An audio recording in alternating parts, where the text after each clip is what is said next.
Welcome to episode 86 of Think Big with Michael Zellner. All positive, no politics. My guest today is Amy Speropoulos.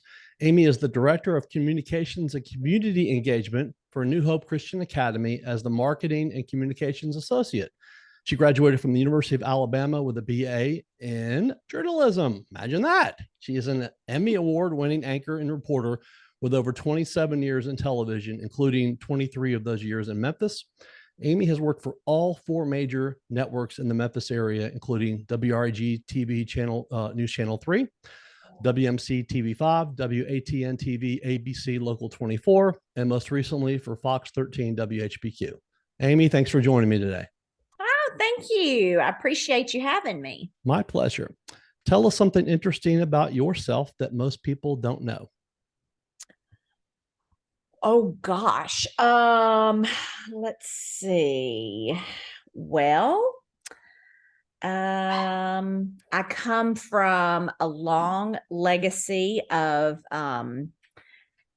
Crimson Tide fans. My father was getting his master's degree at the University of Alabama, and I was born at Druid City Hospital. So, and that's in Tuscaloosa, where the University of Alabama is.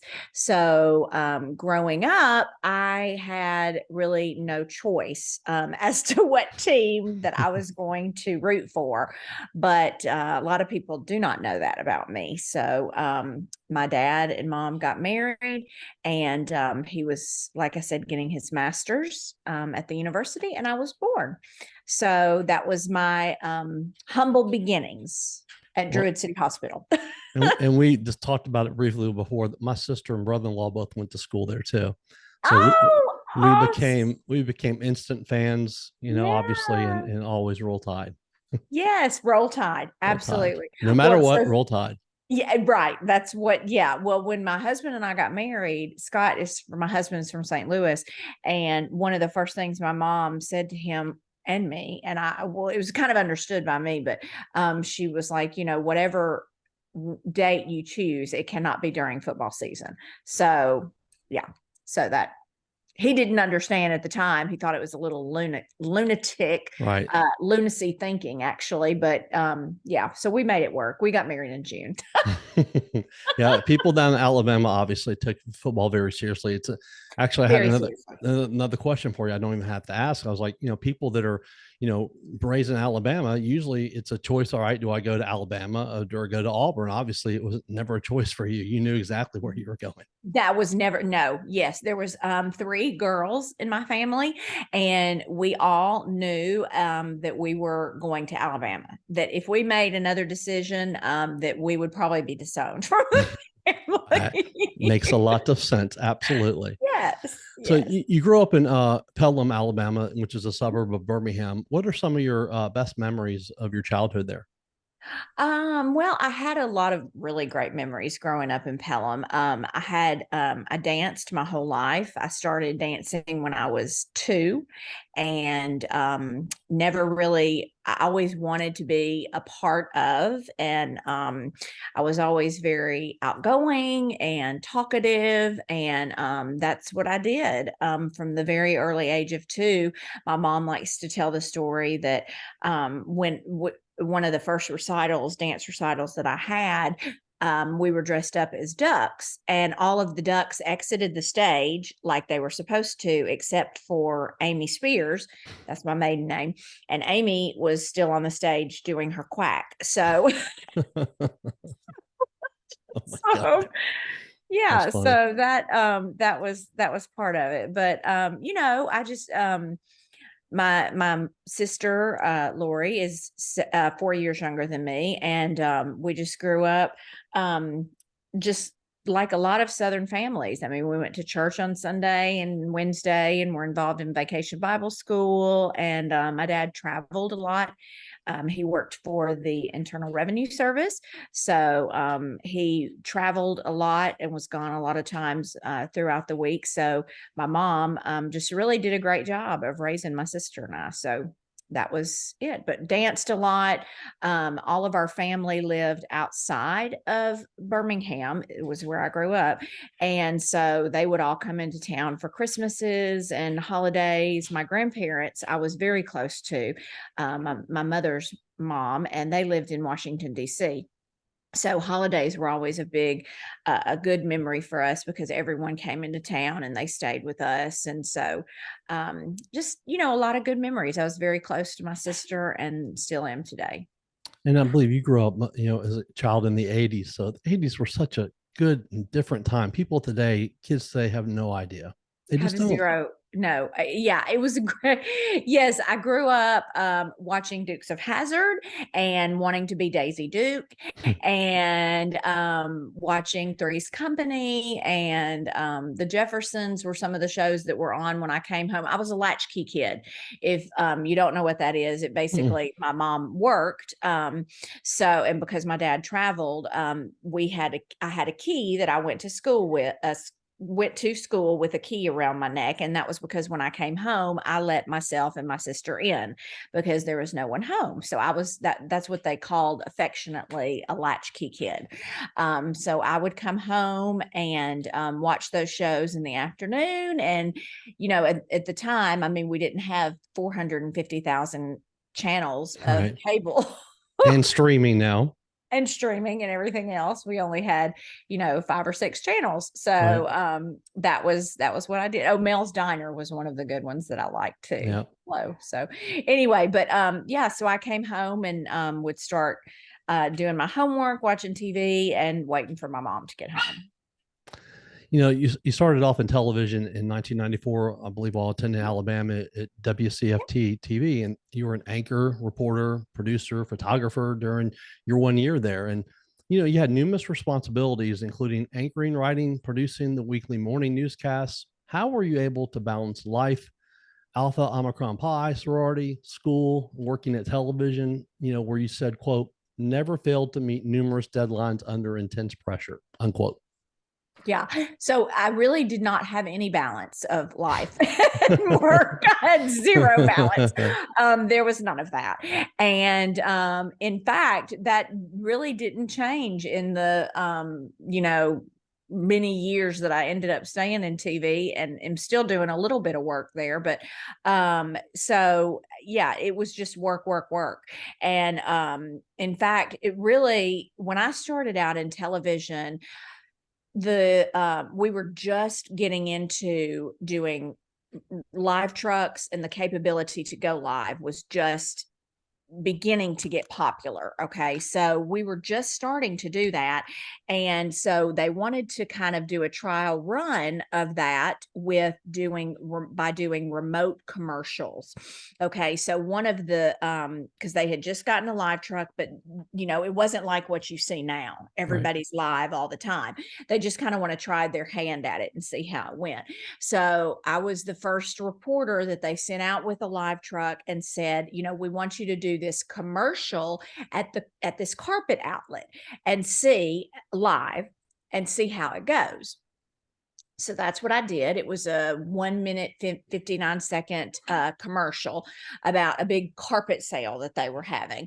But that was, really when everything kind of really a pivotal change in television, because the capability to go live was just very new. And, now they can go live with something like this, Right. obviously, but at that time there was, we had big cameras and big decks and all that sort of stuff that had to go along with the live truck. They were implanted in the truck, so you couldn't go live without those things.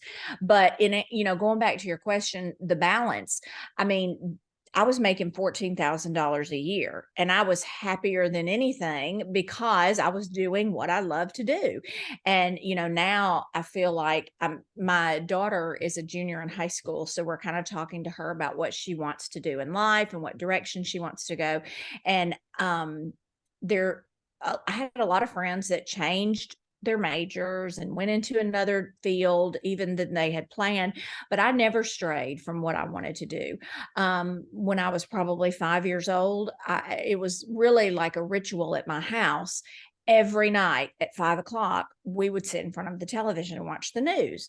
And on Sunday, it was 60 Minutes. And so I grew up watching Barbara Walters and Tom Brokaw and, Dan Rather.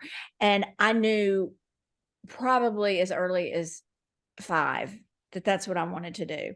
And I would sit at a table before and after the news, and I would have a little toilet paper roll for my microphone, and I would do the news.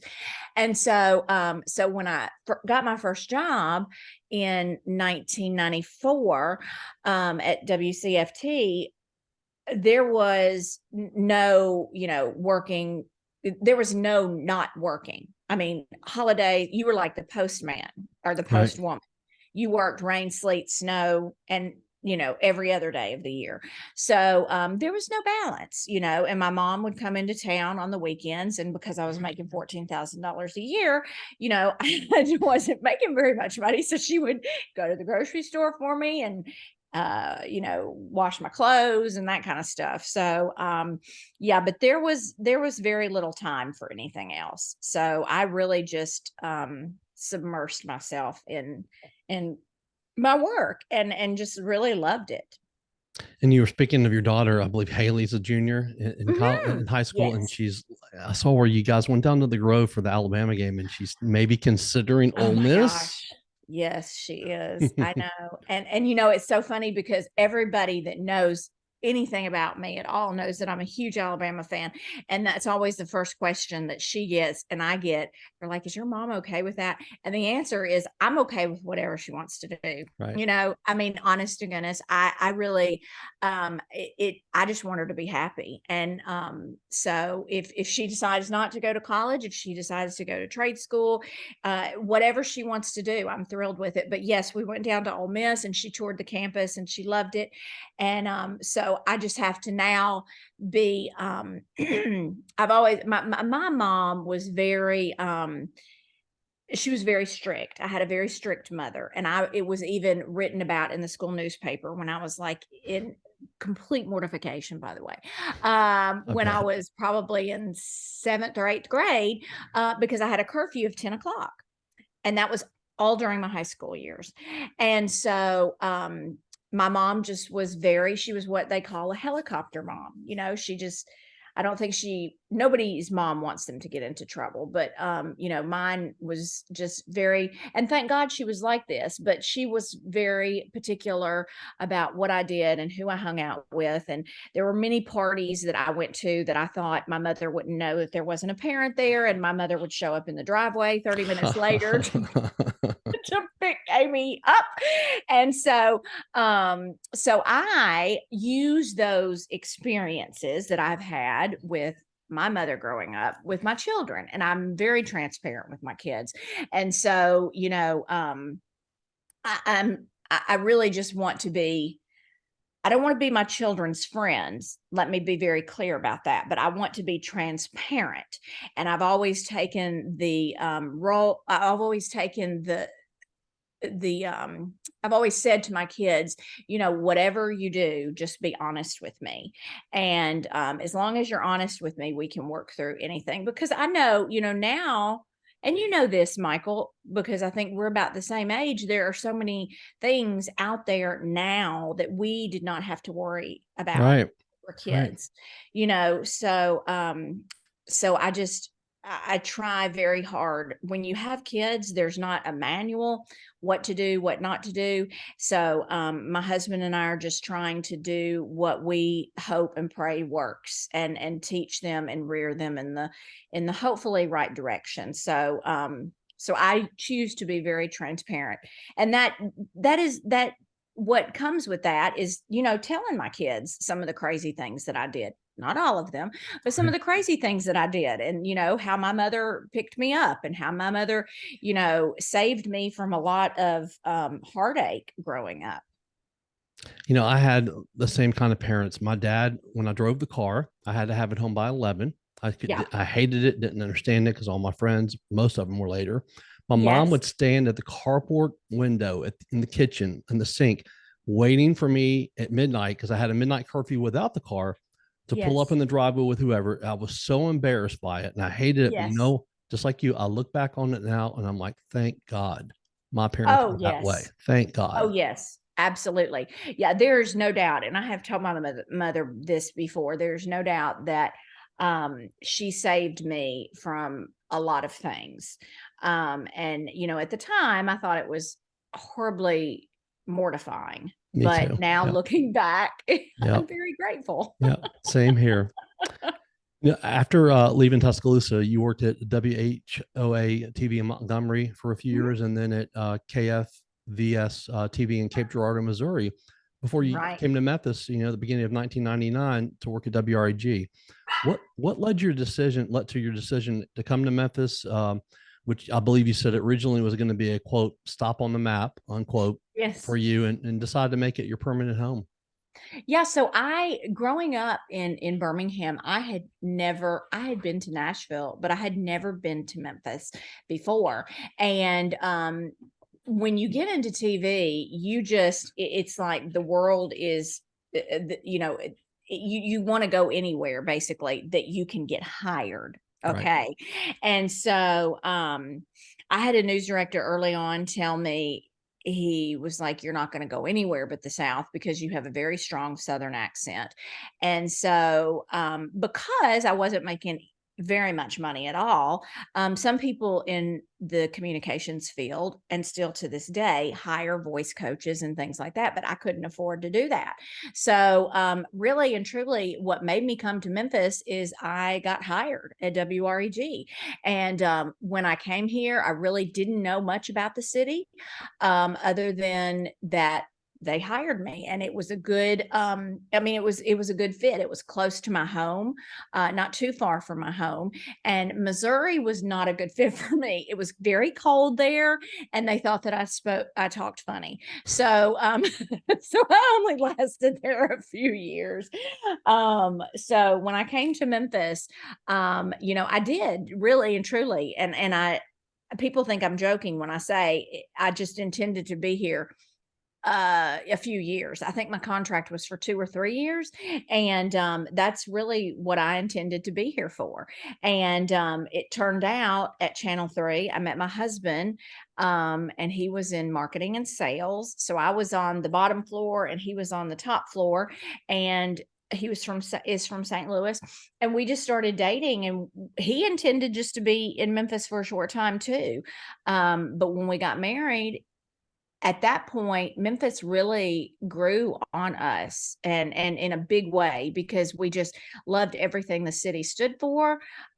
We loved, obviously, the things that everyone loves, which is the food and the music, Sure. but just the people here just really embraced us, and really, just made us feel a part of. And so that's why we ended up staying. We started when we got married. We lived downtown in Harbortown, and you would have thought, in fact, I remember, Michael, when Scott's boss invited us to a Christmas party, and it was at her house in Collierville.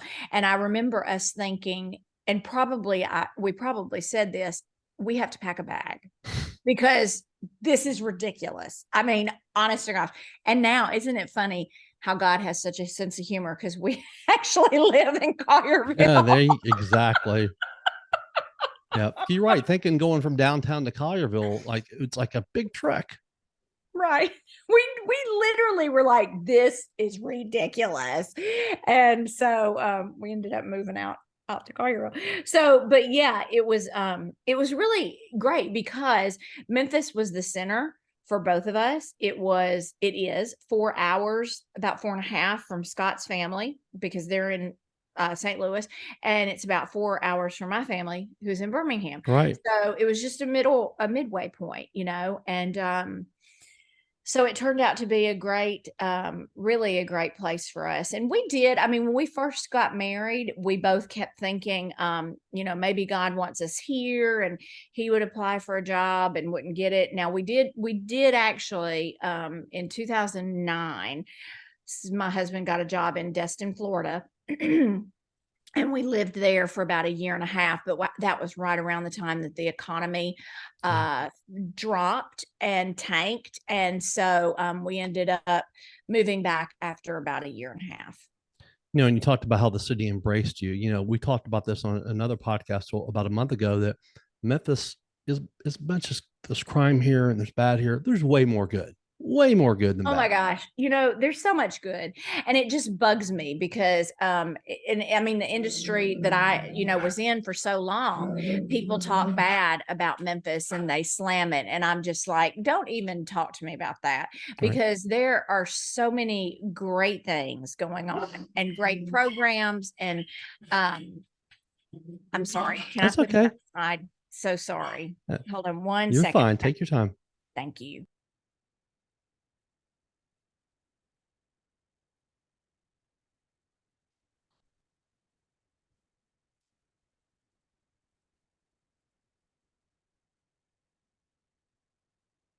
Looks like somebody's trying to get on camera down there. I see a little furry head. Yes, that's she's like, where did mommy go? Can you say hi? Say, where did mommy go? Where did mommy go? That's Dixie. We have 3 dogs, by the way. I do know that. Yep, I know the 3. Yep, they're adorable. They're just so fun. But so yeah, so it really, yes, it frustrates me because there are so many great things. There are so many great people. There are so many great organizations. It's just a lot of I mean, I'm not saying that there aren't bad things that happen, but there are bad things that happen in any city, right? Any big city. So that was the glory. In 2015, I was actually looking to get out of the business, and you might remember a photographer and reporter in Virginia were doing a live shot, and a disgruntled employee walked up to them and Facebook Lived and shot and killed them both while he was doing that. And I was working mornings at WMC when that happened. And my husband, we had 3 little ones, and my husband said, you're not going to do this anymore. It's just a matter of time till something like that happens here in Memphis. And just a few weeks ago, a reporter and photographer were robbed. Yeah, right down the street from Box 13.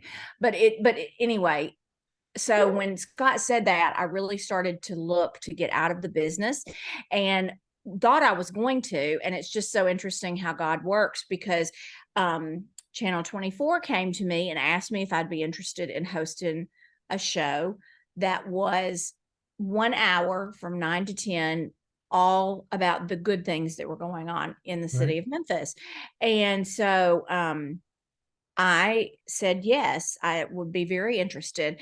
And for those next 6 years, I had an opportunity to have organizations, people, musicians, philanthropists, just a whole slew of people on the show to talk about the good things that were going on in Memphis. And there are so many. Yes, there are. I mean, just so much talent here. And it's just amazing. And it was really a great opportunity to give people a voice that maybe wouldn't have a voice. And honestly, Michael, that's why I got into TV in the beginning, is to give people a voice that might not have one, and obviously with that there comes people who need things, people, the things, those stories that really grip at your heart and things like that. But there also comes people that just are doing great things. And I believe that's how you and I met, actually. Yes, because you were doing such great things in the community, and the reality, in my opinion, the reality is that people really yearn for those types of stories. They want to hear those types of stories. And so, a good friend of mine, in fact, Jeremy Park, runs City Current, and he says power the good, and promote the good, because he is of that mantra too, that a lot of things that are good happen in the city, and if we just report the bad and talk about the bad, then it's just going to be this endless cycle that just keeps going, and blah blah blah blah blah. But if we promote the good and talk about the good, then hopefully one day that can be that can outweigh the bad. Absolutely. You spent 9 years at Channel 3, and you were the evening anchor on the weekends, and you filled in when you were needed, for primary newscasts. And as great as a job that you did, in my opinion, your best work came outside the station for WRG, doing telethons and fundraisers for Le Bonheur Children's Yeah. Hospital, the Zoo, Memphis Zoo, Muscular Dystrophy Association. I mean, you volunteered for 4 years at the Memphis Athletic Ministries, mentoring students and more. You've been so giving of yourself throughout your whole entire career. What's the importance that that's played in your life? Oh my gosh, it's huge. It first of all, it helps me to get out of me. And that is a very important thing for me. Part of my story is that 9 years ago in March, I was a highly functioning alcoholic. And, I would love to tell you that XYZ caused me to go down that road where I abused alcohol. But it was just really because that's how I'm very, anything I do one time, I can be addicted to. That's just it's how my personality is. And so when I woke up 9 years ago in March and I realized that I could not function like this anymore, and I was serving before then, but I really just realized that because of my personality, I have the tendency that I can be very ego driven, just Amy, Amy, Amy, Amy, Amy. And this was with 3 kids. So it's very, I mean, on one end of this, I feel a little embarrassed even admitting to you that I'm like this, but I feel like there are a lot of people that feel like that. And they try to fill that hole with something to make themselves feel better. And that's what Right. I did with alcohol. Okay. So when I stopped doing that and really surrendered, and gave it up, I really thrust myself into volunteering and really just realized that helping people not only helped me get out of myself, but it gave me a purpose to continue living. I mean, really, because I feel like that's what we're all here to do.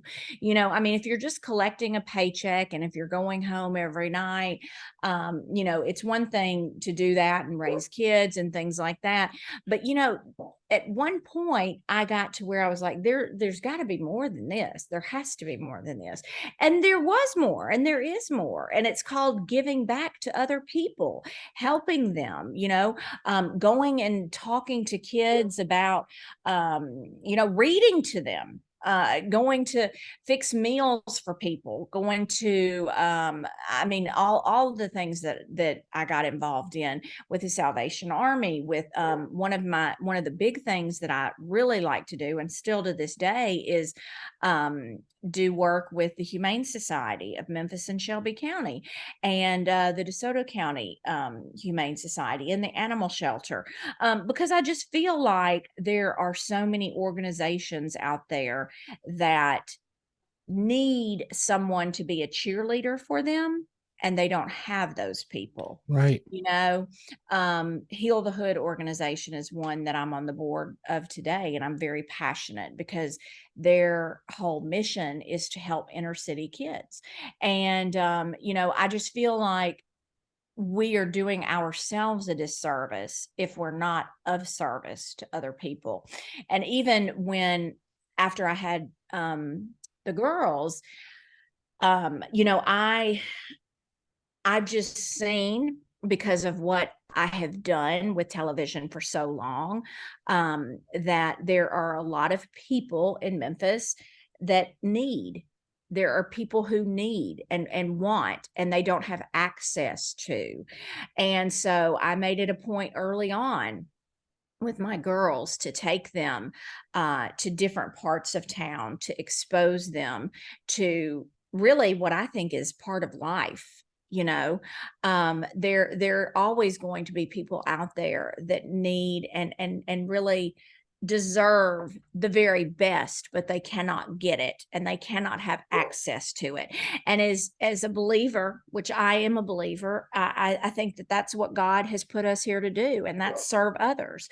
So that's really a long answer to your question, but I'm very passionate about that, because I feel like at the end of the day, if we do not help others in some capacity, then what is the point? And Right. and to me, that's what life is all about. I mean, we get married, we have a job, we have kids, or we don't have kids. But if you're stuck in your little bubble, and I say this a lot, you may not live in a gated community, but if you are living in a bubble and you have a gate around your little house, then you're living in a gated community. Yeah. You really, I mean, get out. And in my opinion, if we all did that and stood shoulder to shoulder with other people in this city, maybe people that don't look like us, maybe people that don't work with us, maybe whatever, then the world would be a better place. It would be a better place, because when you experience just a small smidgen of what other people are going through, I mean, my heart, when I experience that, my heart gets driven to do more. It just encourages me to do more and help more. And so it sets me on fire. I just love it.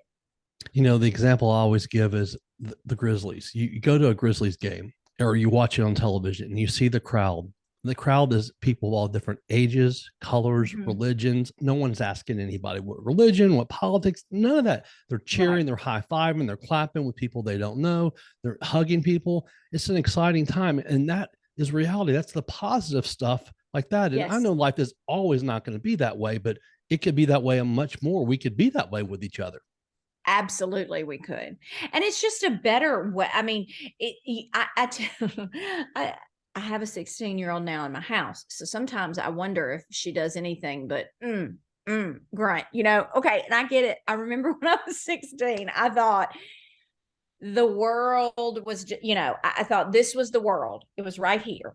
And so, but really and truly, when we look at, and I tell my girls this, at the end of the day, we are very fortunate because we woke up this morning, we had a meal, we have clothes, we have a job.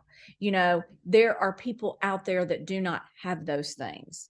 So, and this is me talking to my kids, get out and help those people, whatever it may I mean, it may be just you having a conversation.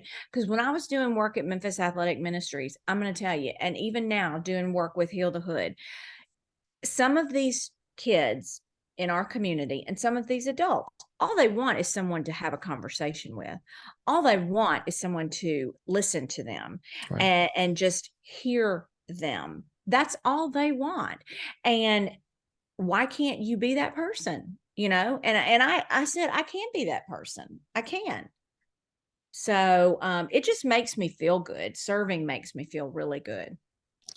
In 2009, you moved over to WMC TV, where you were the lead senior morning reporter in your anchor, Emmy nominated newscast, and you had other responsibilities. You had a close working relationship with the Memphis Police Department, the Shelby County Sheriff, the Memphis Fire Department, all the major hospitals throughout Memphis and the Mid South. And first of all, how did you adjust from anchoring just during the weekends for the most part to having to get up super, super early in the morning? And secondly, if you could just tell us about a few of the special relationships you made with the people there. Yeah. So it was, first of all, it's always an adjustment to do that. I had worked early mornings when I first got in TV. Right after I graduated from Alabama, I was working the morning show. Now, at the time, it was 5 when we started, 5 a.m. But it was when I was at WMC, we were coming in at 2:30 in the morning. So it was very hard. When I interviewed with the news director there, Tracy Rogers, who is phenomenal, and she's in Nashville now, she actually said to me, all the people that work on this shift want to be here. And I said, that's ludicrous. No one wants to be at work at 2:30 in the morning. But it was true. They did, because they all had kids and they were able to do their morning, and the show was over at 7:30. And then I did a story for the day and I left most of the time by 12:30 or 1 o'clock in the afternoon. But it really was difficult because I had to go to bed at 6 p.m. I'm sorry, 6 p.m. in order to do that. And so it was hard on the system, but you are exactly right. I met so many wonderful people: Andrew Douglas, Kim Clark, Ron Childers, people who I am still very good friends with today.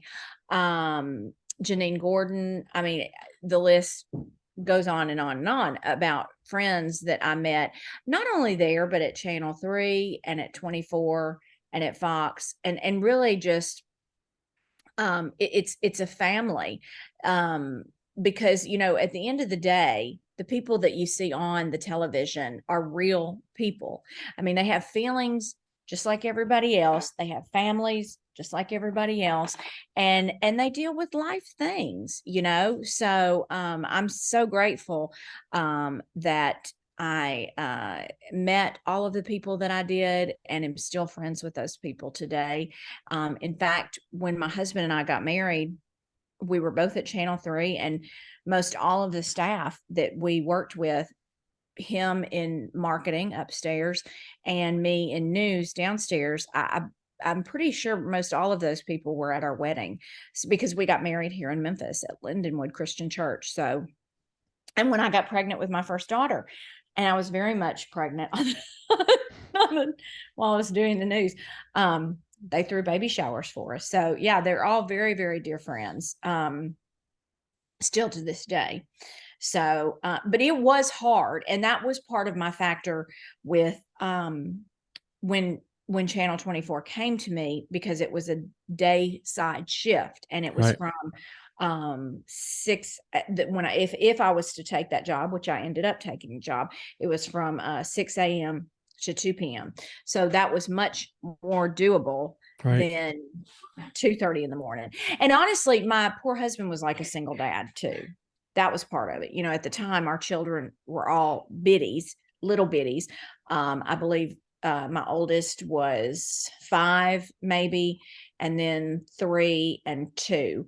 So, but that's just very difficult, Sure. for somebody to do by themselves. And that was pretty much what my husband was doing. He was a single dad, because I had to go to bed at 6 o'clock, and by the time the weekends came, I was so exhausted.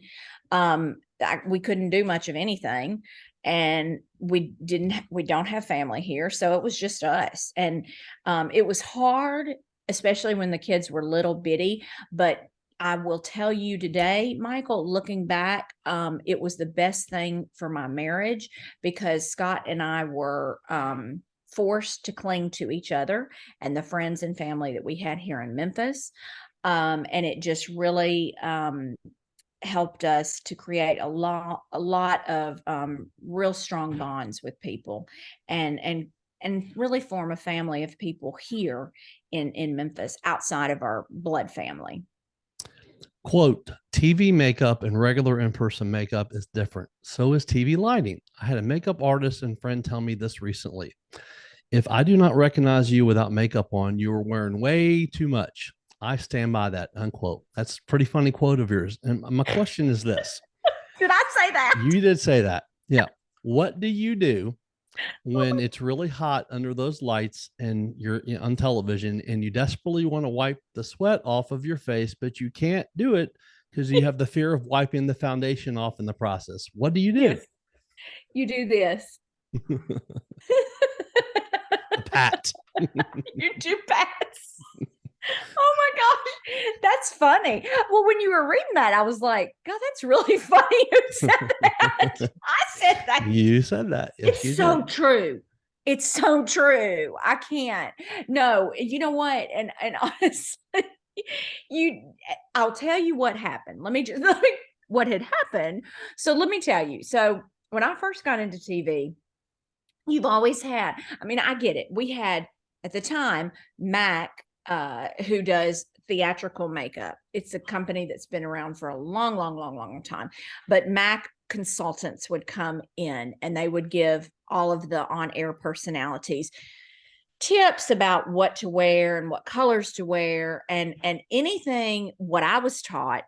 And it's interesting because I met with a consultant just a few years ago when I was at Fox. And I said, you know, it's so funny because the things that you're telling me have really not changed since what you guys told me back in 1980. And she said, you know, Amy, they really have not. It's still less is more. And if anyone is distracted by anything, I mean, I know there are people out there that do it. But if I have earrings that are big, sparkly, shiny, everything, you're not going to look or listen to anything that I'm saying. You are going to be distracted by that. And you are not, what I was taught, and like I said, I was pleased to know that consultants are still telling people the same thing, is that less is more. If you have to question wearing something on TV, you probably should not be wearing it. And that means sparkle, shine. That, I mean, if you're doing an event at the Peabody and it's Christmas Eve or New Year's Eve, that is fine. But if you are doing the weather, or if you're doing the news report, or if you're doing a story out in Binghamton, that is not fine. And it's because it takes away. Sure. It takes away. And it's even more, I think, now imperative because, you know, and I say this with great respect because I grew up doing pageants. I enjoyed doing pageants. I liked it. My mother never forced me to do it. It gave me an opportunity to really hone in on my interview skills. It gave me a great opportunity to meet girls, and I grew up dancing, so I always got an opportunity to do that. But pageant makeup is different than television makeup. And, you know, consultants will tell you that. And so if it looks like you have thick makeup on your skin, it's not going to look good. And it's even more so true now with the advent of HDTV. I remember Pam McKelvey and I were sitting in it was when Pam McKelvey had come to work at WMC. She worked there for about a year and did the 4 o'clock news with Jarvis Greer. And we were sitting in there and they had a huge TV. And there's nothing more humbling than you in a room with all your coworkers and a television news consultant and your big face on a big old TV, because you can see every single wrinkle and line. And if you have blue, then it's going to be visible, you know, and they will tell you, consultants have no problem telling you that that does not look good.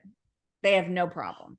I've kind of been known for wearing red lips. I would tone it down when I was on the TV because, you know, if anything on here is distracting, the idea is they're not going to listen to what you're saying. And you don't tune in to television to see what somebody's wearing. You tune into television because you want information. Right. You want to learn about a story. You want to learn about an event. You want to learn about an organization. And let's be real. You want to learn if tomorrow you're going to have to pull your coat out of the closet, or if tomorrow you're going to have to bundle the kids up at the bus stop. I don't want to know what you're wearing while you give me those facts or those information or that weather report. I don't care about that. I'm just being real. I don't care. And my experience of 30 years in TV is that the average viewer, they don't care either. And if you ingest yourself into the story, then I believe you're not really a journalist. That's what I have learned. And, to say a little bit more about that is I can't remember any situation where I remember any clothing over the years that, like, you can remember what someone was wearing in a certain time, but you remember stories. You don't remember what they're wearing. Because you should not. Right. Right. That's Exactly. exactly right. Right. That is exactly the point. Right. Yes. And when I don't know if you remember Jerry Tate, but Jerry Tate was Yes, one I of the do. Channel main 3. dear friend. And he always used to tell me, Amy, we are not promoters. We are journalists. Our job is to tell both sides of the story and let the viewer decide their opinion.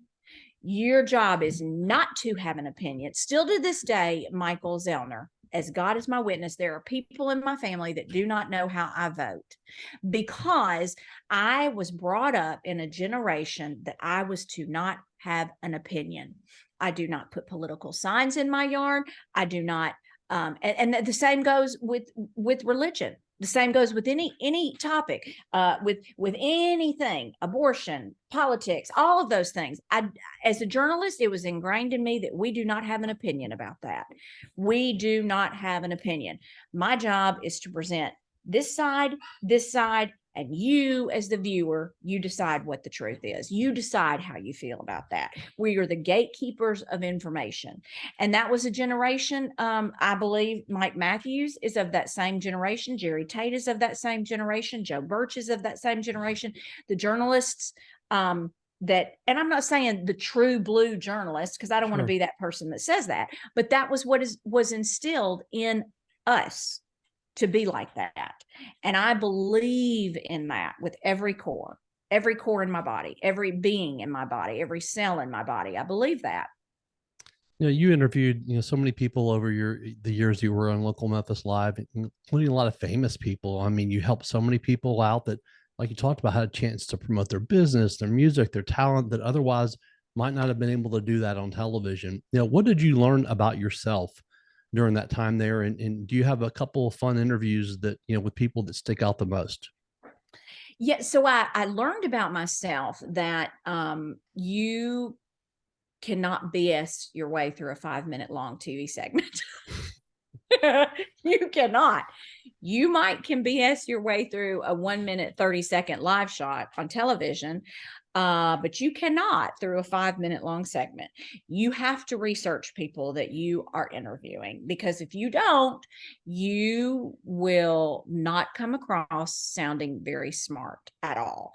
And you have to know about who you're talking to.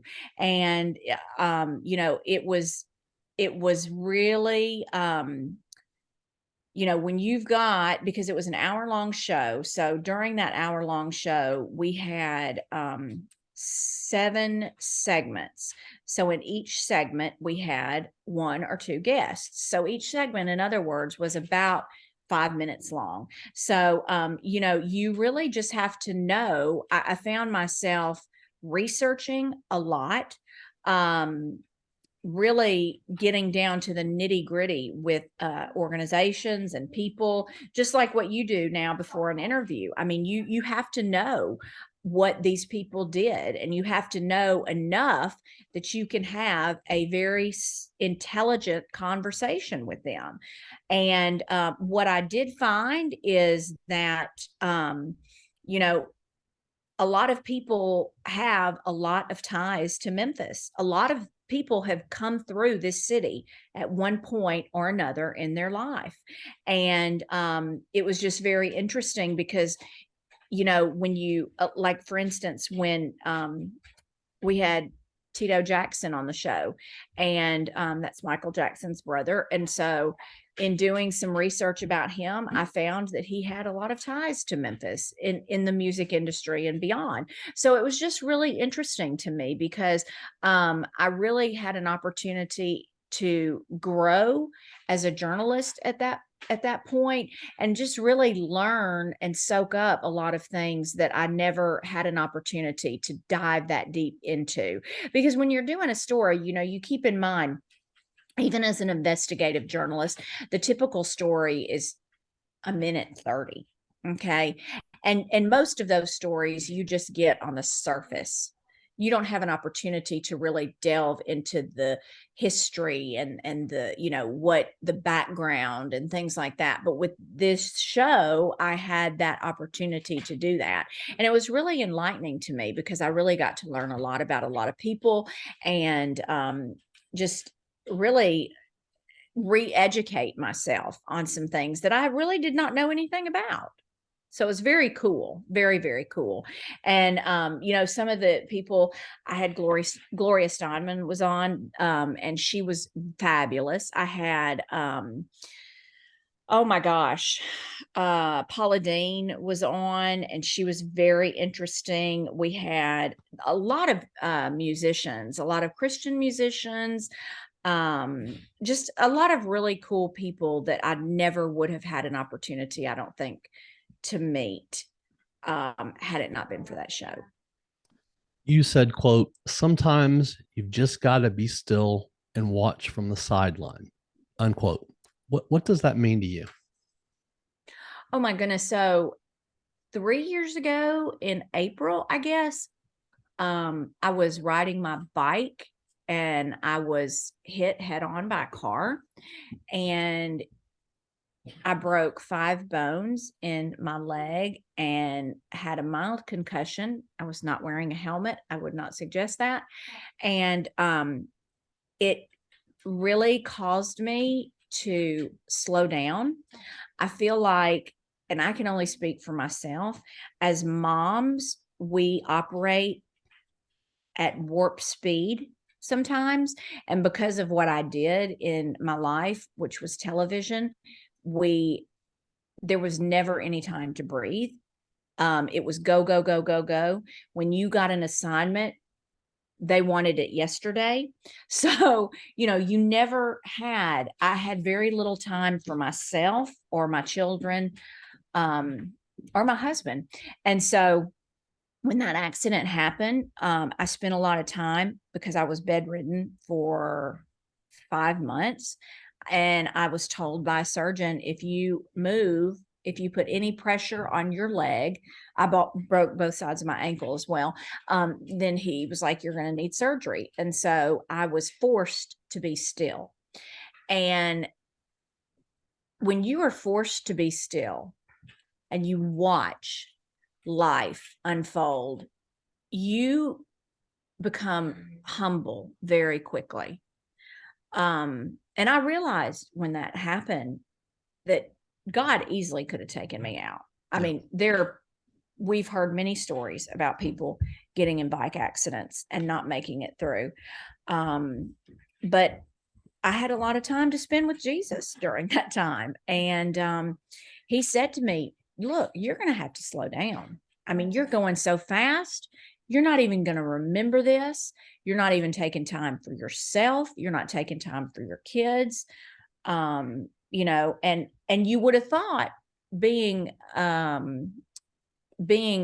drinking as long as I did and being in recovery for those several years at that point would have gotten me still, but I'm just not a sit down kind of gal. I like to stay busy. My husband kind of jokes, although now he knows it's just part of me. Even when when you have kids, they say, take a nap when your kids are napping. That was never an option for me. There was no taking naps when my kids napped because I was cleaning the house. I mean, I'm not a nap kind of person. I'm not like sit down and relax. No, I rarely do that. But when this accident happened, I was forced to do that. So I saw a lot of things, I believe, that I never would have seen before. And I think sometimes when you do that, life comes at you in a different way. You get humble, like I said, and you just see, you just, God revealed some things to me. And so when I was healed, and I didn't need surgery, by the way, and I didn't have any long-term effects from that accident, But I slowed down a lot, and I was a little gentler with my words, and I was a little kinder with my words. Because I realized that at the end of the day, that's really what it's all about. Not that I was ever an angry person or a mean person. I don't think I was at all. And I don't think you'd find anybody that said that I was like that. I'm sure I have enemies like everybody does. Right. But I pride myself in not having very many, because it was instilled in me early on. Don't burn a bridge, because you never know who's going to be sitting across the table from you. And they're going to have the hiring, I'm hiring and interviewing sort of thing. So I've tried really hard not to ever burn a bridge, but that accident helped me to see things in a different light. And I was able to really prioritize some things. I'll just say that. And that was, for me, my relationship with God, my relationship with my husband, and my relationship with my children. To expound that just a little bit, you actually said during that time, quote, "I'm so grateful God was indeed watching over me. My husband, my children, and I are so thankful for everything," unquote. And you obviously realize how lucky you were, because it could have been so much worse. Oh my gosh. Absolutely. It just, after that happened, there were so many people that reached out to us, and we were just really, it was unbelievable the amount of support that we got from people right here in Memphis. And my husband and I were absolutely just, it was, I'm never at a loss for words, but I was really at a loss for words, because people that brought meals, people that sent cards, people that sent flowers. It was really amazing. And my eyes were really opened a lot, because up until that point, and that was 3 years ago, up until that point, I had never broken a bone in my life. I'd never been in the hospital, except for the exception was having my 3 children when I gave birth to them. And so when I'm sorry, let me say this. When you are forced to be still in that manner, life looks differently. It's almost like, sometimes I hear people say, you look at things wearing rose-colored glasses. It was almost as if my glasses were taken off, and I was able to see what life was really about. And because I could have died from that accident. And so, yes, so I'm just very grateful that God chose to heal my body, and that I'm here today and able to talk about that experience.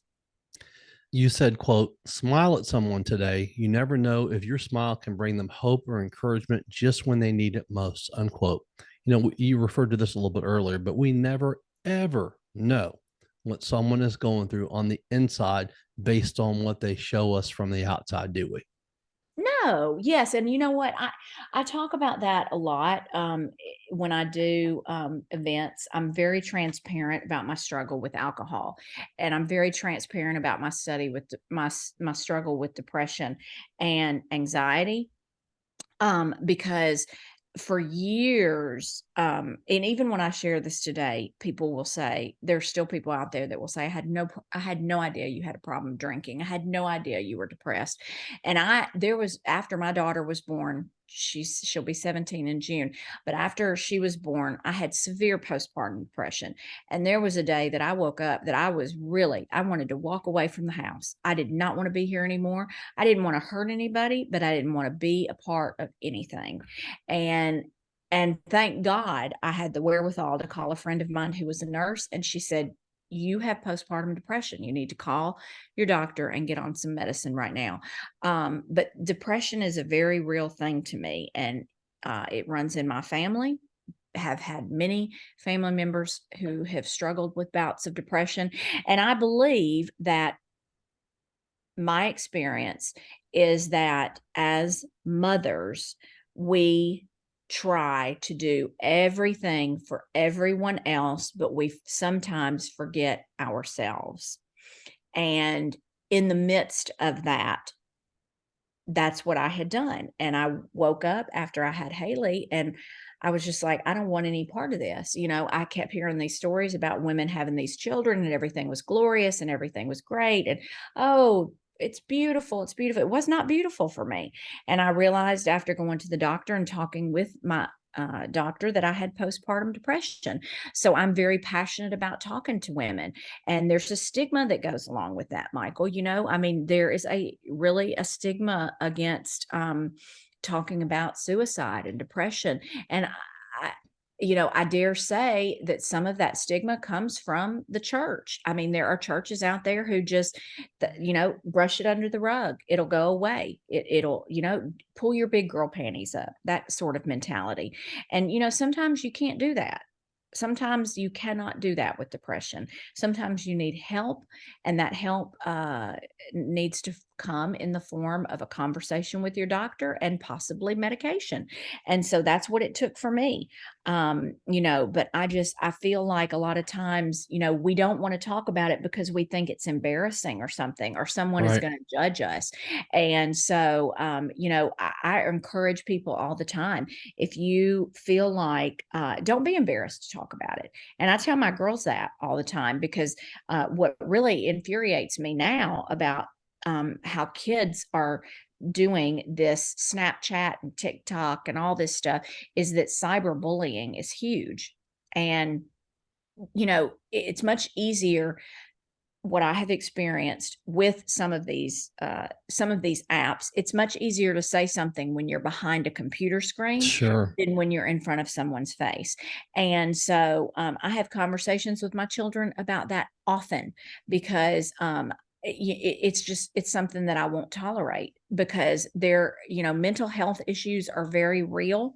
And clearly there are people out there who are suffering, and are suffering in silence because they don't feel like, they're embarrassed, they're ashamed. And I really encourage anyone who has any struggles with that to seek help, because there are a lot of organizations out there that can help them. Free resources. Right. I struggled with that myself, and I just was very transparent the last couple of years. It took me a while to, admit it to everybody, but depression a few years ago, after having blood clot and pulmonary embolisms, almost dying, and then having to close my business down because my health went bad, which made my mental health go bad, which made me Yes. not being able to get into my store. And it wasn't because we weren't doing the business. It was just, I couldn't get myself back in there. And, I was the face of that business. So Right. that transparency is so important. But I just remember the suicide. People think that depression, suicide, oh, just snap out of it. It just doesn't work that way. And they It don't does not. understand that. No, no. And for a long time, I thought that was a generational thing, because my mom is actually the one that was visiting me after Hailey was born, and she's in her 70s. And she was actually one of the first people that said to me, "Oh, Amy, you have the baby blues." That's what she said. "You have the baby blues." And I said, "No, Mom, this is not the baby blues." And she was like, "Yes, it is." She didn't want to tell anybody because she was embarrassed. Now, we've had many conversations about this now, and she realizes that it was much deeper than that. But I think that, I think maybe we're getting better about talking about it. But no, if you've got real true blue depression, there is no snapping out of it. There's absolutely none. And you must seek medical attention. Yeah, and I always bring this up anytime that it ever comes up with depression or suicide. I'm talking on the podcast because I've had several guests, mental health awareness guests. I had another guest that was contemplated suicide like me a few years ago that we actually came on a podcast and talked about it. I always want to say that, if you are contemplating that, if that's something that someone is going through, to please call the National Suicide Hotline. If you don't have anyone to talk to, that number is 988, and they're available 24 hours a day. So if you don't have anyone, they're there and someone will talk to you. So please call them and reach out if that is something somebody's going through. It's so important to do. It is so important to do. Absolutely. And I think we as a society really, I think that the only way we're going to get rid of that stigma, Michael, is to continue talking about it, Yeah. and continue to let people know. And that's why I never miss an opportunity with my kids to not shame them if they feel stressed or feel just out of sorts. I remember when I was probably 14 years old, I had my first panic attack. And I remember that because I thought I was dying. And, you know, now at the age of 50, I mean, I'm thankful that I know I am on medication for those sorts of anxiety attacks and things like that. But I also know that the more, that it might entail some counseling or some talking. We can never talk enough about this, because talking and having those conversations is moving towards removing the stigma. Absolutely. You've had so many people that you've worked with over the years in television that there's a ton that we could talk about today, but I have a few different ones that I do want to ask you about. You said, quote, "Happy retirement to my dear sister and great friend Mearl." Of course, unquote. Of course, we're talking about your wonderful friend Mearl Purvis. Tell us about her and what she's like off camera. Oh my gosh, she's so fun. She's so friendly. She's so sweet. She just has a heart of gold, and she's really a great journalist, but she's also an incredible teacher. I've never seen Mearl has never been, I've never heard a harsh word come out of her mouth ever. She's always been quick to mentor someone or talk to someone. And she's just a genuinely precious person. She really, really is. And I so enjoyed working with her. And, it really is a lot of times in television, because of the nature of what we do, you can sometimes lose yourself and get lost in the stress, because it is stressful. Right. You think about what stresses you out to watch TV. Well, imagine being that person standing there reporting the news. I mean, it definitely is a difficult job. But she just always stayed true to herself, and always stayed true to her ability to want to help other people and younger journalists coming up, and just philanthropy and organizations and being involved. And she's just such a gem. I just love her. And she will certainly be missed in TV in the Memphis market.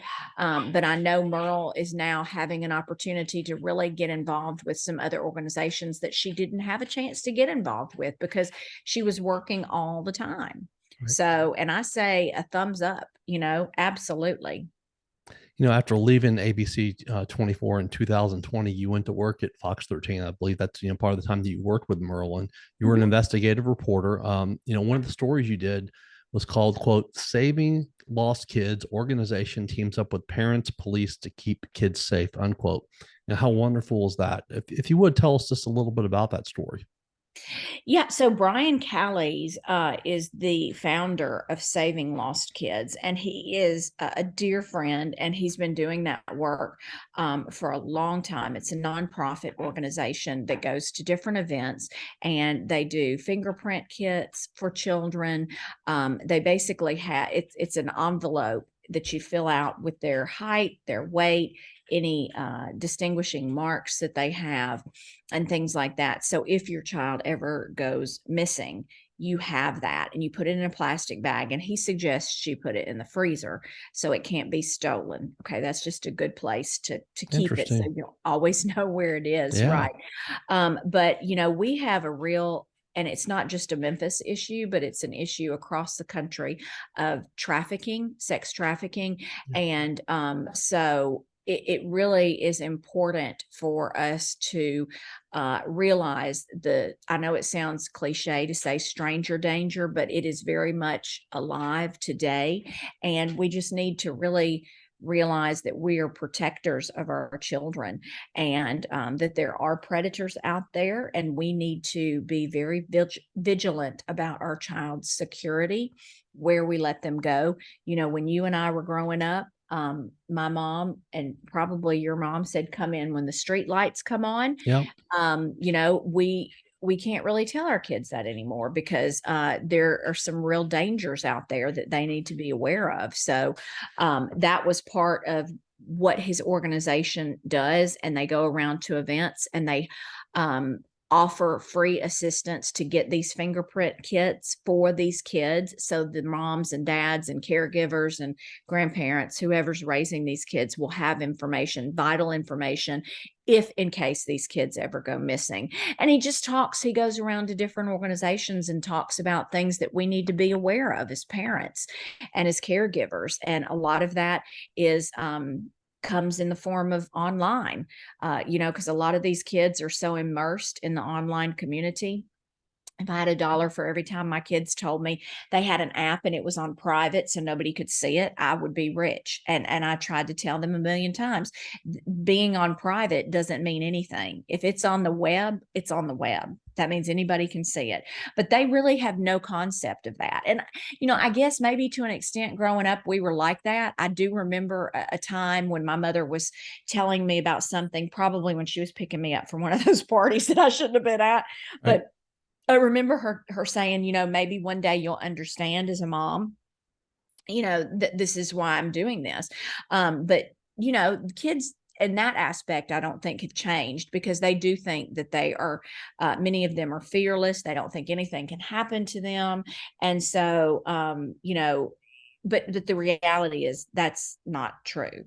So, I don't want to be Debbie Downer and tell my kids all the horrific things that could possibly happen to them, but I don't want them to be naive either. Right. So that's part of what Saving Lost Kids, Brian's organization, does and has been doing for a really long time.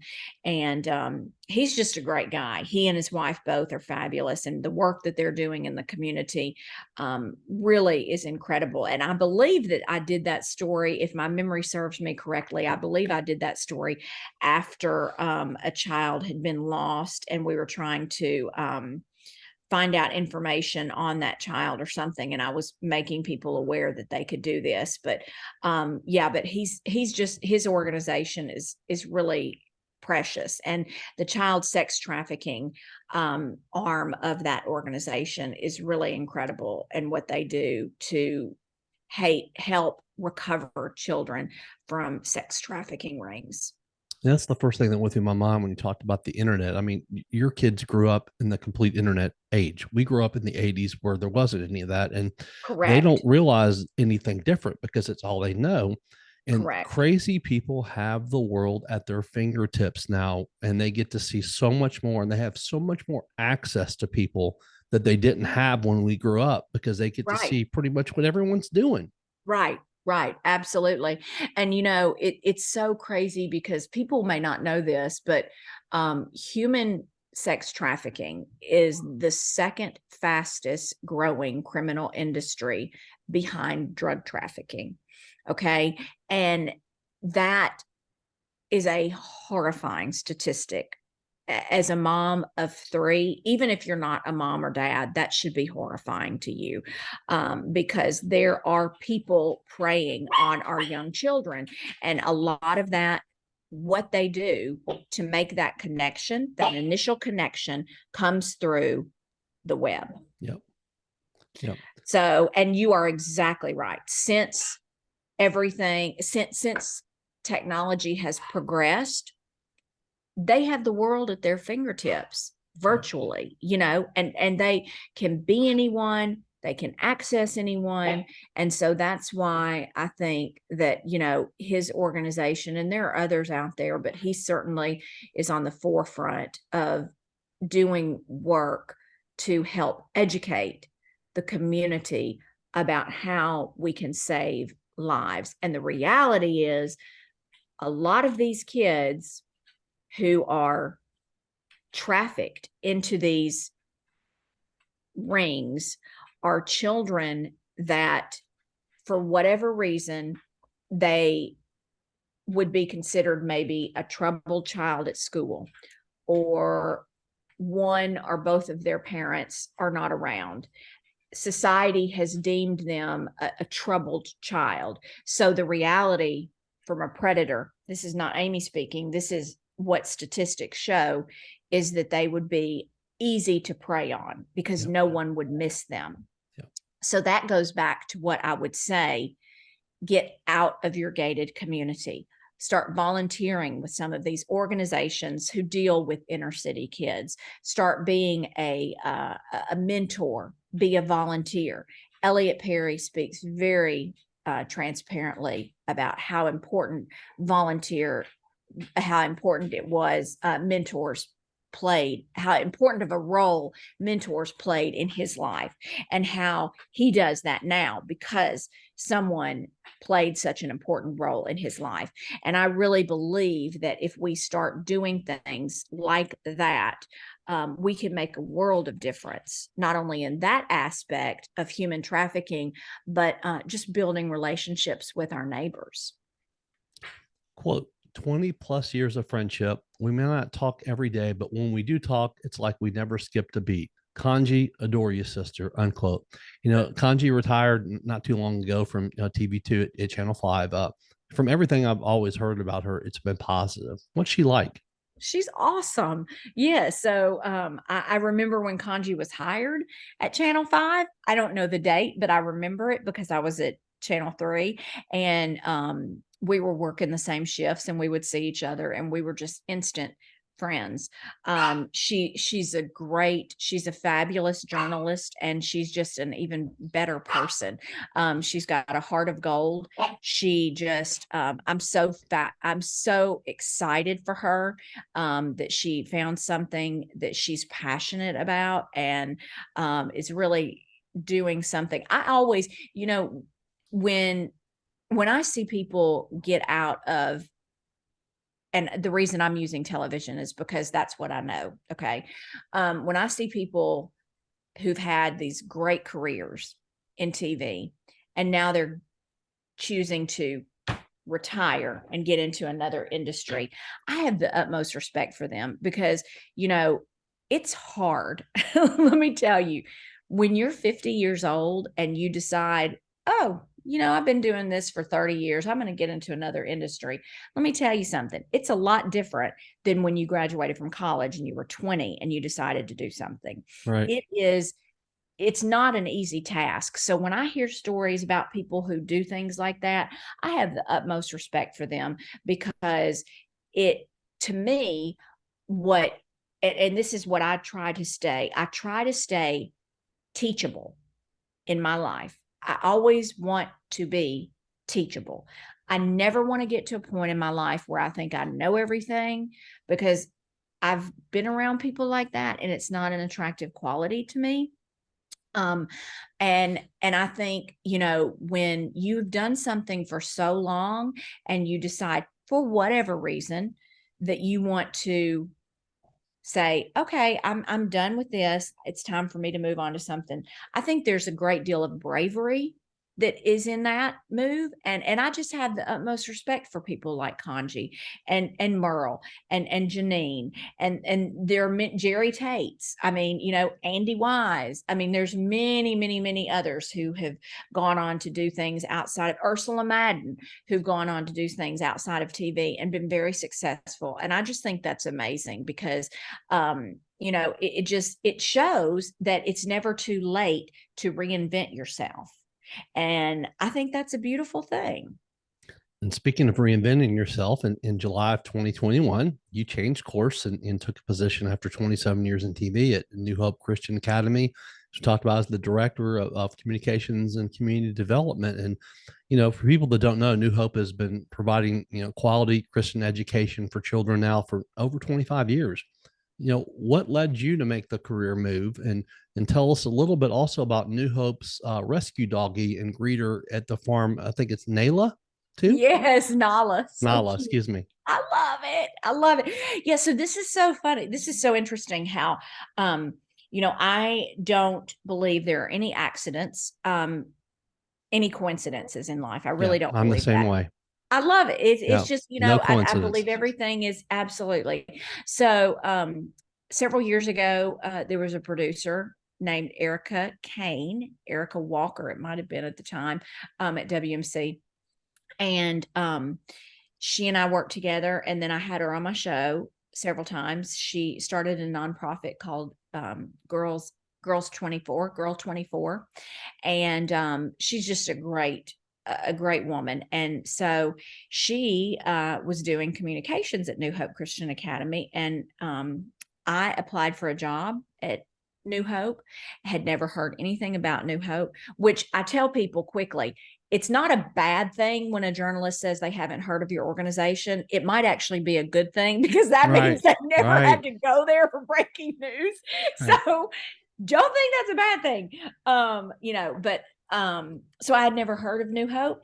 And she called me and said, "Hey, I got your resume. Are you really interested?" And I was like, "I am, absolutely." And it turned out, that meeting of her years ago was no accident. And the relationship that we had formed was not a coincidence, because we instantly reconnected after not seeing each other for a few years.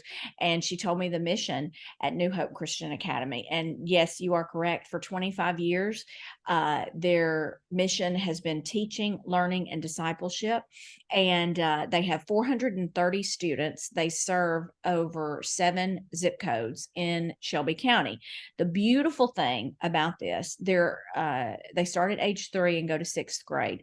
Their tuition is roughly $12,000 a year. The beautiful thing is that most of their students that go to their school, New Hope Christian Academy, they don't pay over $40 a month, thanks to donors who donate to pay this tuition, and scholarships that they apply for and are granted through private donors. So it's providing education let me back up. It is providing a private Christian education for children that might not otherwise receive. The more beautiful thing is that New Hope believes that if we can plant the seed of Jesus at a young age, the trajectory of our world will be different. It's happening one student at a time. And these children are, once they graduate from the 6th grade at New Hope, they can apply for scholarships to go on to partner schools, which include St. Mary's, St. George's, Briarcrest, ECS, or they can go to public schools. But once those donors, they can apply for those scholarships further. So if they're just paying $45 a month at New Hope and they apply for a scholarship and they are granted that scholarship money, they can continue to pay $45 throughout their high school career. Awesome. So it's really a beautiful, beautiful thing. And the work that Jesus is doing at New Hope is incredible.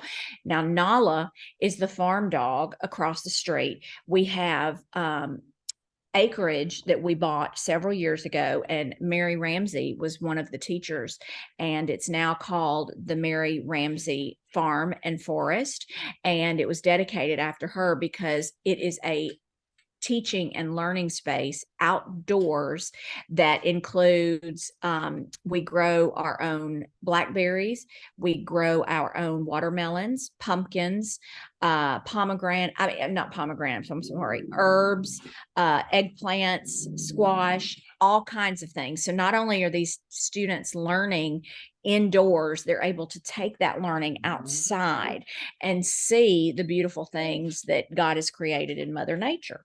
So it's just really, really, really cool. And Nala is the adopted farm dog. Very cool. So Nala is over there to greet you when you walk into the urban farm and forest. So it's a really cool thing. We hired a horticulturist from the Botanic Garden, David Vaughn, who was able to create the urban farm so that the water would start at the front, at the top, and trickle down. It's just a beautiful, beautiful space out there. And so it's really, the farm is one side where we grow fruits and vegetables. Oh, I'm so sorry. Where we grow fruits and vegetables and things like that. And then the forest is another side where the students are able to meditate and spend time with Jesus and learn more about things that they're learning in the classroom. Wonderful. Quote, there just aren't enough blondes out there who've been in TV as long as we have. A combined, I will say, It's more than 50 years, both in Memphis television since before 1998, and Memphis was not our first TV gig, unquote. In the world of no coincidences that we talked about, we're talking, of course, about Valerie Calhoun from Fox 13's Good Morning Memphis. I met Love her. Valerie back in November of 2004. My first store, Z's Warehouse. I was at Perkins and Arnold. And you talk about how worried about an investigative journalist coming in. She just showed up one day at the store, and I was in the back. One of my salespeople said, Fox 13's here. And I was like, oh, what do we do? And I was like, okay. So they go, no, it's a good thing. She wants Oh to my talk to gosh. you. So she wanted to put me on her Bargain Thursdays that she used to have, that segment that she had.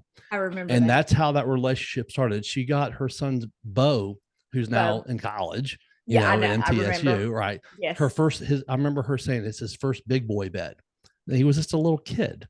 And Oh so my how gosh. things come full circle, how, our friendship today, and I had her on my podcast, about a month ago or so. And then how we met, no coincidences, we met at ABC 24. That's how I met you. That's how I met your husband, Scott. And so Right. those friendships today have been so special. And, she said of you, quote, she has the biggest heart of anyone I know, and she is a genuine treasure, unquote. It sounds like you guys have had a pretty special friendship over the years. She's so sweet. I love her. Yes, it's so interesting because Valerie and I first heard of Valerie in Huntsville, Alabama, and she was working at another TV station, but this was years ago. It was long before 1999. I know that. And then when I moved to Memphis, and we reconnected, it was just instant.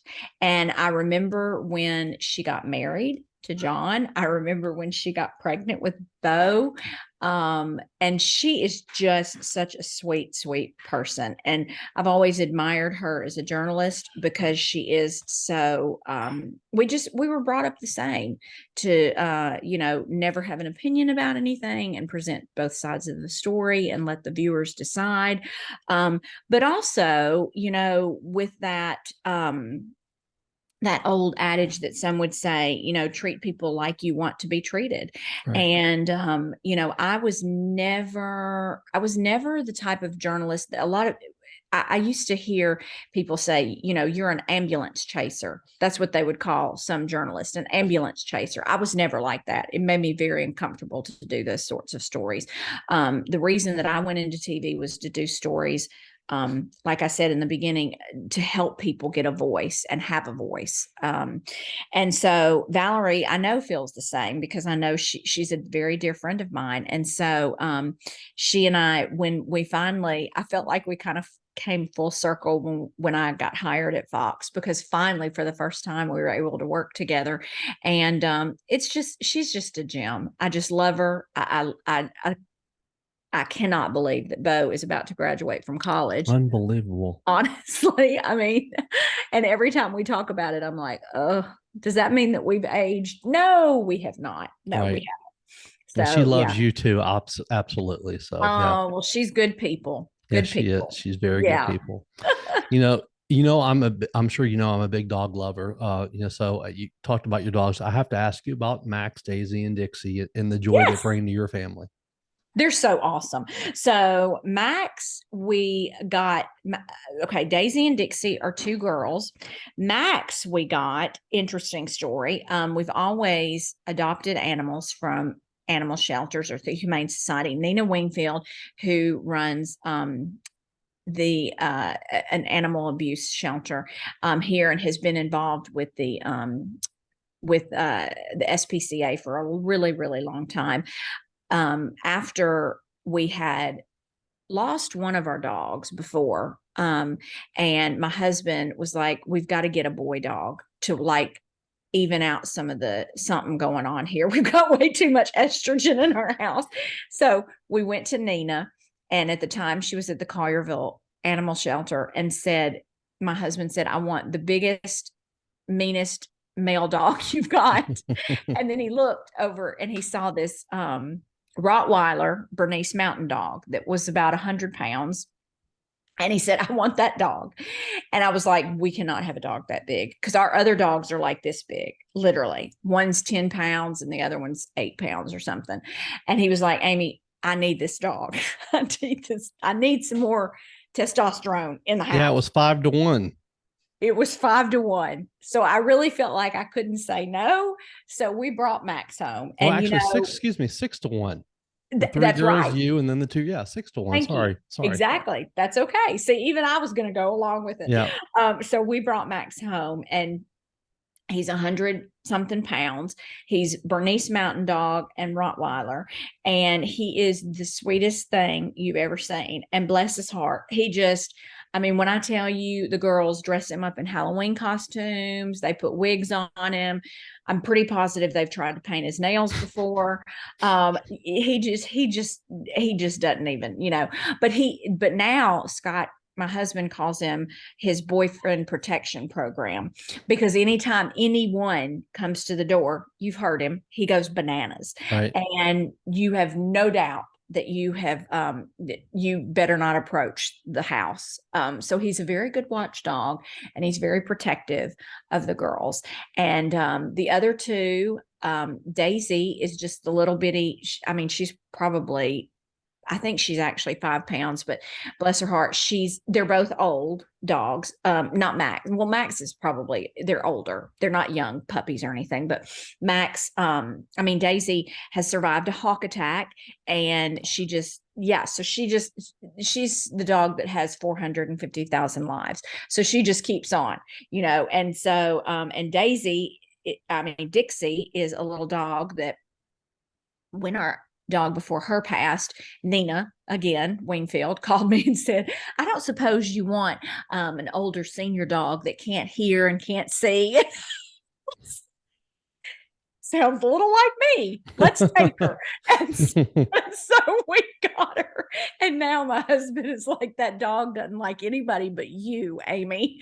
And she's the one that's sitting here next to me. That's what she does. So there's so much love that they bring. I mean, my dogs, 3 years ago or so, they saved me. I mean, I remember when I was contemplating suicide, and I was by myself in this big house out in Davies Plantation that I was living in at the time. And I remember crying and looking around the room at them and thinking to myself, I can't do this to them. I mean, God, they've known is each other. They would probably get split up. I mean, it would just be the worst. And then what if someone doesn't find me for days? All these things went through my head that they might die too. I almost tear up now. I couldn't do it. But they do all that love that they bring. It breaks our heart at the end. It's just the worst. But going through all that, the love, the unconditional love, it's worth it. Yeah. Well, I have no doubt, when I had my accident 3 years ago, Daisy, we had just gotten Dixie, and she sat with me on the bed, and Daisy and Max did too. I mean, they are, and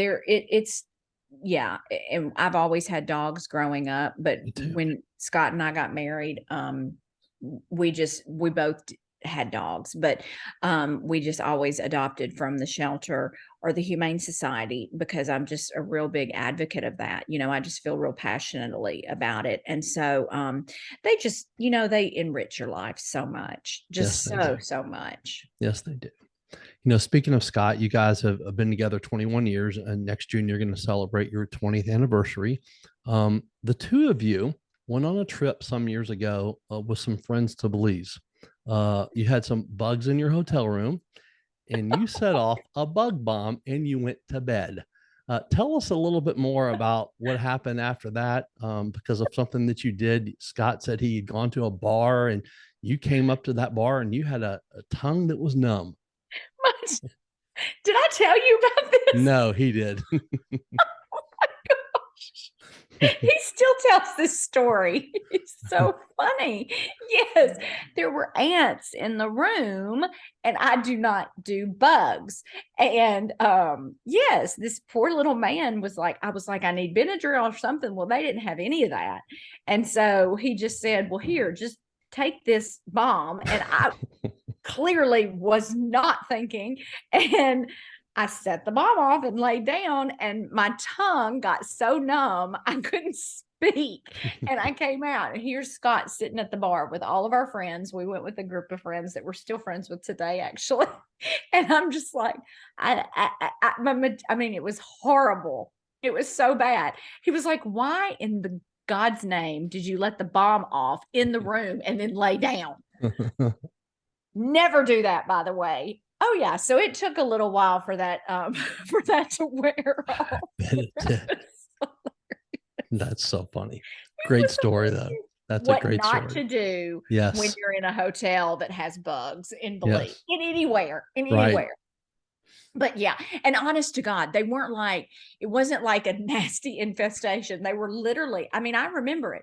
They were up around the doorway, and it was those big, you know, the black sugar ants. That's what it was, the sugar ants. So I Right. mean, it wasn't like it was red fire ants. Right. Yes, he loves to tell that story. Yeah, it was a good story. I'm glad he shared that with me. Yes, yes. Quote, it's back to school for all three Speropoulos gals. I cannot believe we've got one in elementary, one in middle, and one in high school, unquote. Talk about your three beautiful daughters, Hailey, Scottie, and Ashlyn. Tell us about them. I know Hailey just got a driver's license not too long ago, too, right?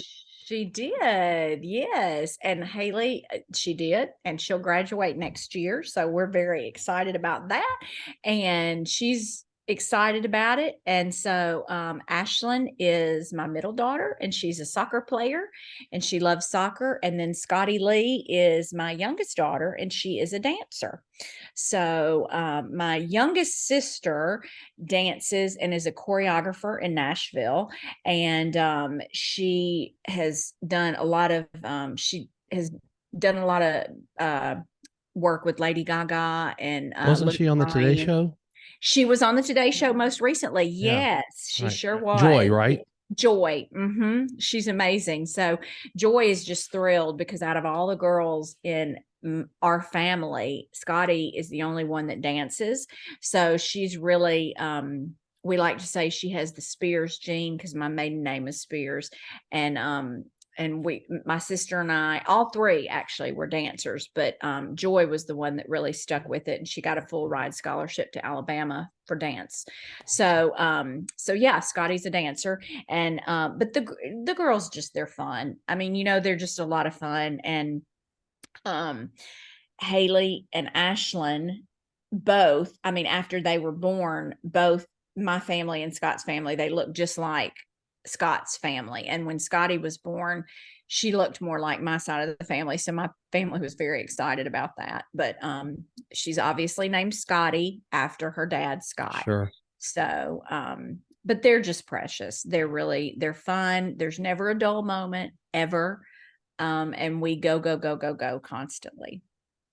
What are the most important lessons that you've learned in life?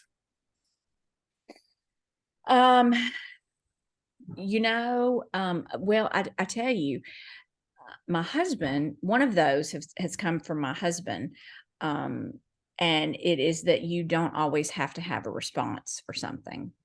And he has always been like that. I have not always been like that. I always felt like there needed to be a response. And I guess that probably comes from what I did naturally. Silence in television, we used to say silence was the kiss of death. Right. So we never wanted silence. But he has taught me that not everything deserves a response, and silence is an appropriate answer. So it's been a hard lesson that I would love to say it came easy and I'm great at it, but I'm not. I'm still working at it. But I know today that not everything deserves or needs a response. And I try very hard to be kind to people, to everyone that I meet, and everyone that I encounter. Like I said, when we first started talking, you know, I would love to say that there are no people out there. There are absolutely no people that I have not made mad, or there are no, I have no enemies. I know that's not true. But I've tried very hard in life to treat others as I want to be treated. I've just tried very hard to do it. Sometimes that is the most difficult inside my own home with the people that I love, because they get on my nerves the most. Right. But when I get icky or nasty, I realized that I need to just really take some time to sit down and talk with Jesus. So, and another good lesson, and it's one that I'm still learning at age 50, is how to say no. I do not know how to say no to people. It's very hard for me to set boundaries, even though I've read 4,000 self-help books on setting boundaries. I still don't know what that means. But I'm just a people person. I'm a people pleaser and I'm a people person, and I like to make people happy, and when I make people happy, it makes me happy.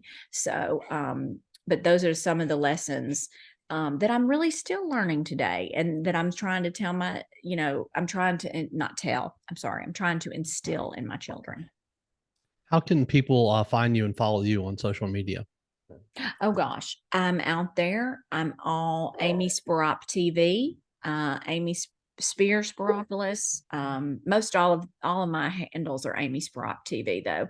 I'm on obviously Facebook, Instagram, and Twitter, and I'm on Snapchat and TikTok too to keep up with Awesome. my kids. Awesome.